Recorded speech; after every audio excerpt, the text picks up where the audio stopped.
मराठी व्याकरणात प्रयोग म्हणजे वाक्यातील कर्ता, कर्म आणि क्रियापद यांच्यातील संबंधाला म्हणतात. सोप्या भाषेत सांगायचं तर क्रियापदाचं रूप कर्त्यानुसार बदलतं की कर्मानुसार हे प्रयोग ठरवतो. मराठीत प्रामुख्याने 3 मुख्य प्रयोग आहेत.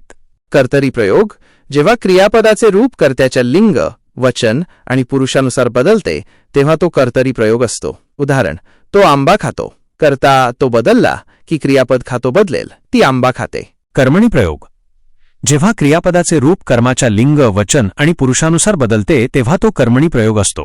उदाहरण, त्याने आंबा खाल्ला. कर्म आंबा बदलले की क्रियापद खाल्ला बदलेल, त्याने चिंच खाल्ली. भावे प्रयोग, जेव्हा क्रियापदाचे रूप कर्ता किंवा कर्म यांपैकी कुणाच्याही लिंग, वचन आणि पुरुषानुसार बदलत नाही तर ते नेहमी नपुंसकलिंगी, एकवचनी आणि तृतीय पुरुषी असते, तेव्हा तो भावे प्रयोग असतो. उदाहरण, मुलांनी खेळावे. कर्ता किंवा कर्म बदलले तरी क्रियापद खेळावे तेच राहते.